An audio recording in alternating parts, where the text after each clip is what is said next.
how, I don't know what's going on. We got a strip show going on, and it's Christian comedian right here. I don't know what's happening. Here in Nebraska. Hey guys, it's Andrew and David here. We are AGAST. And we are here with Mr. Brandon Young. Hello, everyone. He is a comedian. He'll be on our show for an interview to get to know him a little bit, and gonna go watch his show here at the Comedy Loft.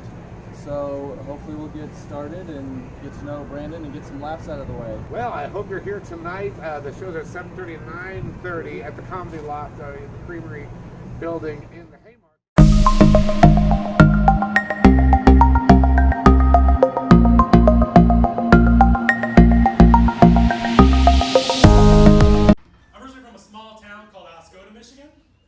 That's the appropriate response. That's it.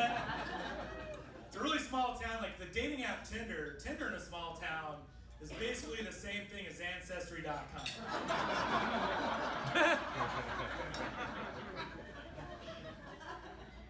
Great, got matched with my Uncle Bob again. Not this time, Bob. I'm in San Diego right now. I'm from Michigan originally. Moved to San Diego for about 13 and a half years. Moved back to Michigan. And just moved back to San Diego. So this isn't your first time at the Comedy Loft, right? No, this is actually my third time. I was here back in January and in May. How many shows do you do a year? I don't do a whole lot. There's a lot of comics out there that do like 300, 400 shows a year. I probably only get like 75 to 100. I'm not doing a ton, but I try to make it more quality versus quantity. And is that mainly what you do? I do have a day job. I'm not sure if I want to talk about that here. I'm a politician. Not really. Wow, we really hit that nail on the head. No, so I do have a day job. I love doing comedy also. So how did you get started? I started doing comedy back I did my first open mic in June 2006. My brother was doing comedy in Oklahoma City, and I went out to visit him. And I'd been wanting to do comedy my whole life. I started writing jokes in college. So I probably had a couple notepads filled with jokes, or what I thought were jokes at the time. And I just didn't have the courage or time, I guess, to even get up. So then I went out and visited my brother in Oklahoma City, and I did an open mic at the Looney Bin in Oklahoma City. I did 4 minutes. I got maybe one laugh. On a joke I don't even tell anymore. Right. It was fun. I think the comedy bug bit me there, and I wanted to improve myself, so I got up a little bit more in San Diego. My first 3 years or so in comedy, I could only get up maybe once every 3 months, which is not a lot. So it's like 4 times a year. It's not a lot at all. So it's just doing open mics. And then about 2010, 2011 is when I started kind of hitting it harder in the San Diego comedy scene and getting more known and just trying to make an effort to get on stage more. So it took a while to get revved up for you personally? It was just, I was working, the job I had been working in San Diego up until about 2008, I was working nights, so it was tough to even get up to open mics. A lot of the open mics at the time, there weren't that many at that time. They'd usually be over by 10, 11 o'clock at night, and I was just getting out of work at about 11 o'clock at night. So it was just more of I couldn't take the time off work to make it happen. What was your first really great set? Do you remember what it was about? My first set that at the time I thought had a really good set was in 2014. I started the San Diego Comedy Festival with this other guy, Dan Blulis, another comedian. He actually lives in Minneapolis right now. He's from Sioux Falls, South Dakota area, and then he lived in San Diego. We started the San Diego Comedy Festival together. We had Kevin Pollak, who was an actor comedian. He was headlining. We had him headlining he did the first show at the San Diego Comedy Festival. And I had a really good set that opening for Kevin Pollak. I was really excited. Dan opened, I featured. I probably had at that time was the best set I'd ever had. Right. So it took about 4 years to get to that point where this is a really good set. Right. I had a few decent sets. I was in a contest, the Rockstar Comedy Throwdown in 2012. I believe is when that was. It was a local contest in San Diego. I made it to the finals. I had good sets there. But where I really felt like an actual comedian was probably that feature set with Kevin Pollak. You identify as a Christian comedian. Yes. How does Christianity infuse your work? It's a good question. I'm a Christian first, comedian second. So I try to honor God as best I can. I'm not perfect. No one is. There's only been one guy that's been perfect, and I haven't seen him face to face yet. Hopefully one day that'll happen. Yes, so I tried to keep the Christianity first. It was about 2008 is when I rededicated my life to Christ. And then I was doing a little bit of comedy here and there. I wasn't living the Christian life with comedy. So I think it was October 2008, maybe a little bit later, I think I decided I'm going to do one open mic where I just get rid of all these blue jokes. And did them all one night. It was only maybe like 7-8 minutes. And said, okay, I'm not doing these jokes anymore. And for the most part, that was very weird. It's very windy. His glasses blew off. You didn't see that. Mountain Dew sponsoring this event, this interview. Was blocking. So I just retired all those jokes. Don't really do any of those jokes anymore. And so I started saying, I don't do all church jokes. I do have maybe 5-6 minutes of church jokes. But for the most part, I just stay clean. Which you don't have to be a Christian in order to be a clean comedian. Like there's Brian Regan, Jim Gaffigan, who aren't considered Christian comedians, but they are clean comedians. Yeah, but there's a lot of good characters in church, aren't there? Yeah, oh yeah. The old lady. You guys ever go to one of those churches that have like the dueling old ladies who try to one-up each other in the praise department? You ever seen this before? Like the preacher's up there preaching, one lady chimes in, amen. Next lady's like, hallelujah. You go back and forth, praise the Lord, praise Jesus. This lady's had enough. Finally, she's like, Hakuna Matata. Pretty sure that just means no worries for the rest of your days. What book is she reading from? The Lion King James Version? Yeah, I've got a joke about old ladies who are dueling to one up each other in the praise department. Yeah, church. Right? So it's like one lady, the preacher's up there preaching, one lady chimes in, amen. Next lady's like, hallelujah. And they just try to one up each other. Praise the Lord, praise Jesus. And the one lady finally has had enough. She just yells out, Hakuna Matata. Like, what? That just means no worries for the rest of your days. So that's not an actual true story, but it's based on some truth because I've seen that. Right. Where one lady said amen, and the next minute I heard a lady say hallelujah. Right. And that's where that joke stemmed from. Right. So how many different acts have you created? How long does it take you? Oh, I probably have. I probably only have about 45 minutes of material right now, and I have more if I didn't get rid of all the blue stuff. Right. But Yeah, gotcha. I mean, I'm not one of those guys who can write a ton. I'm more observational, so I kind of have to see something, and then it just spurs in my head. Oh, this is funny, so I'm going to write it down and then actually say it on stage. I probably do have another 20 minutes of material that I just haven't said on stage.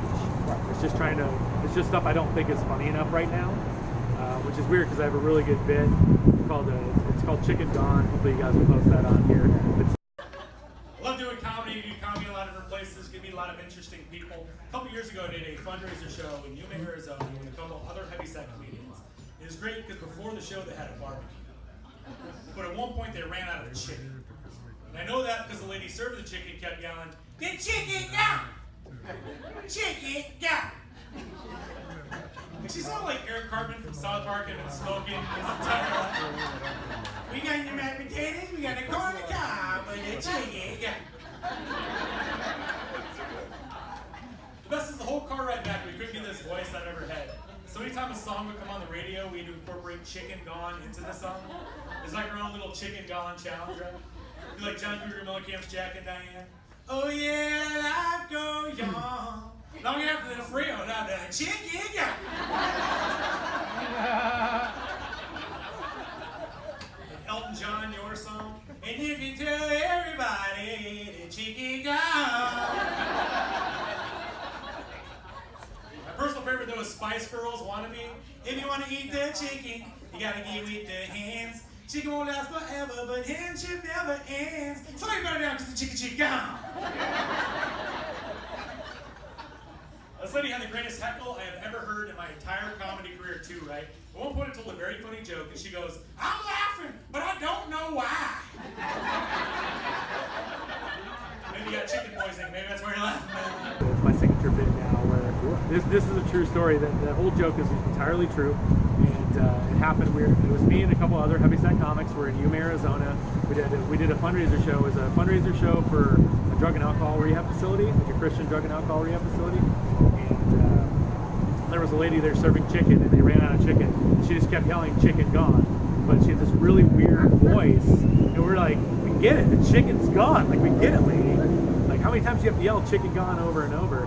And then the car ride back, like, we couldn't get this voice out of our head, so the car ride back, anytime a song would come on the radio, we threw chicken gone into the song, and it made the 2.5, 3 hour drive from Yuma, Arizona back to San Diego very eventful. Well, that happened in, I think, 2013, 2014, and I didn't actually tell that joke until 2017. So it was just something that, you know, we whenever the other comedians and I saw each other, we'd say that, and I'd play around with it. My job that I'd been working at San Diego, and it's just I couldn't figure out how to turn it into a joke. I'm not really a storyteller, and then all of a sudden it just clicked. I had a going away show when I was moving back to Michigan, and my friends, comic friends, were on that show. They're like, just tell the story. I'm like, all right, I've got nothing else to lose right now. I told it, got a really good laugh, and I was like, why haven't I been telling this for like the past 3 years? Right.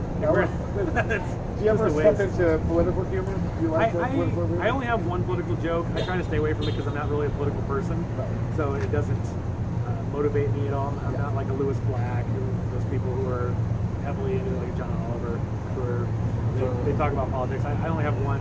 And last weekend I got to do comedy in a pizza place. Lifelong dream of mine, I guess. And the pizza there is pretty good too, but can we all agree there's some pizza places where the pizza is not good? Yeah. Can we agree that Chuck E. Cheese pizza is not good? I'm pretty sure the main ingredient of Chuck E. Cheese pizza is foot.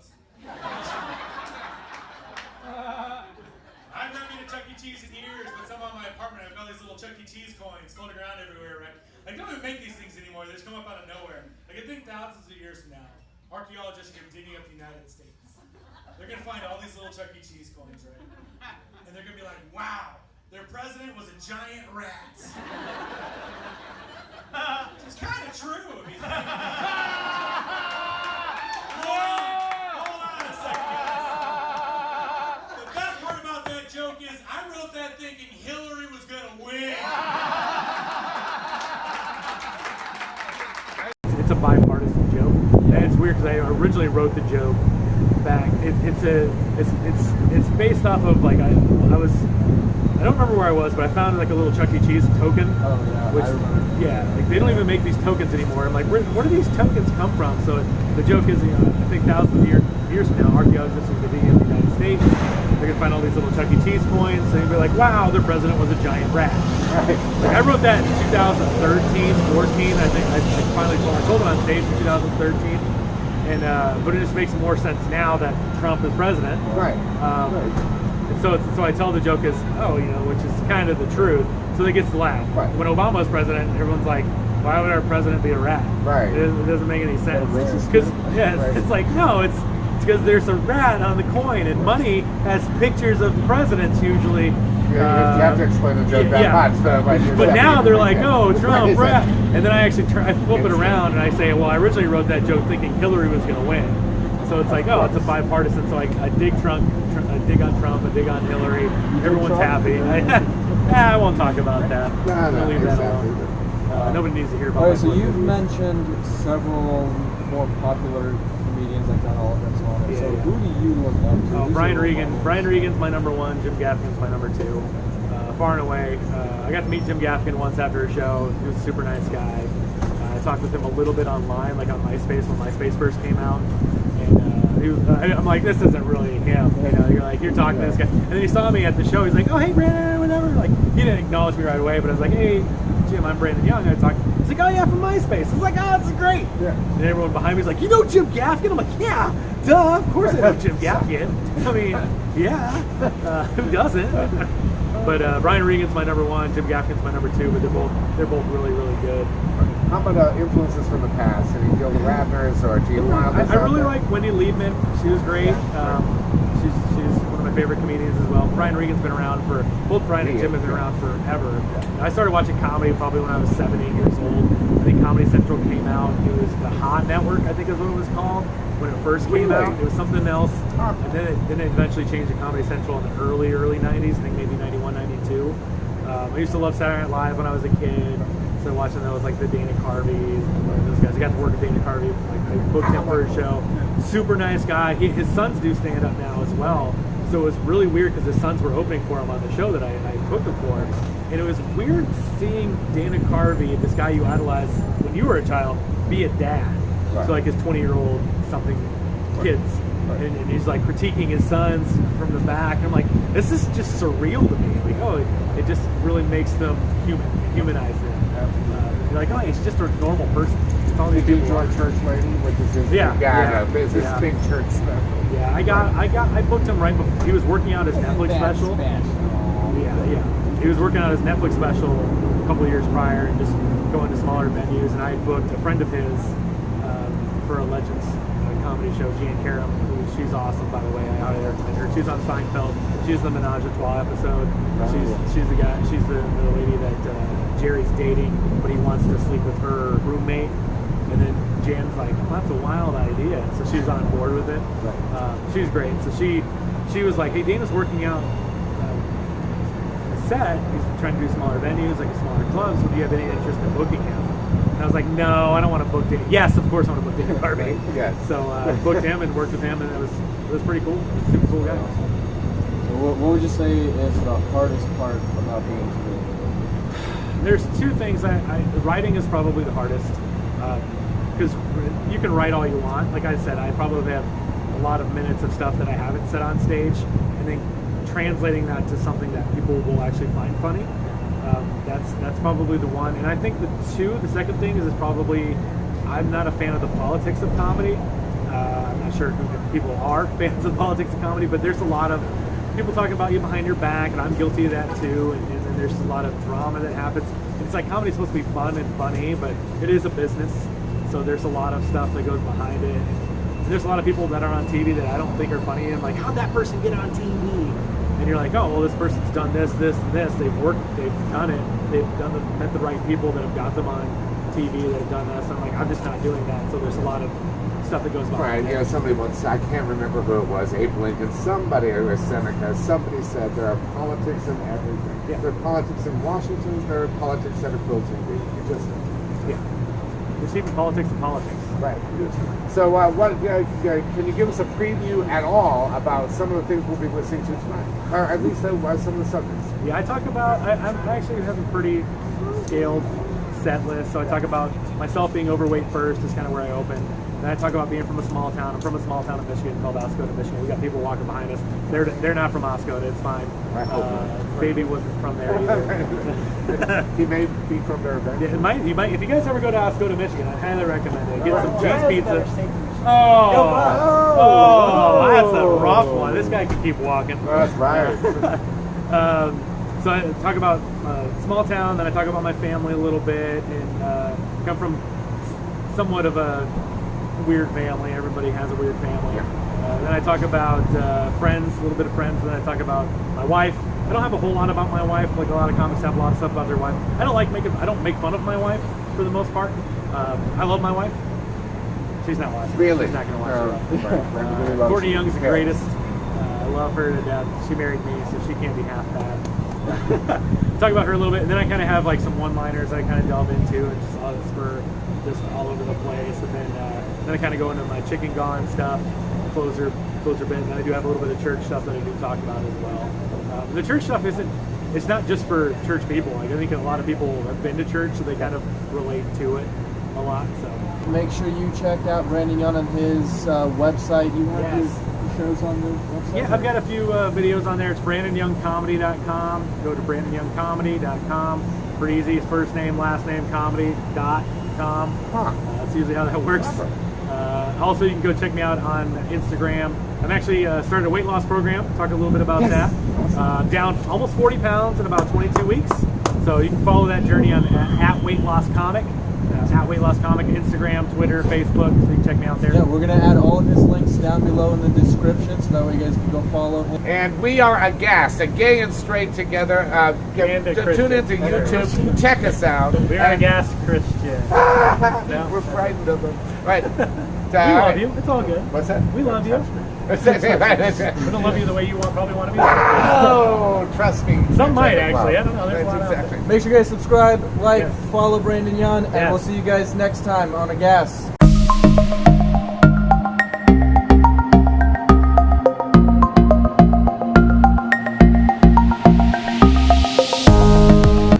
You guys checking or you guys shrinking?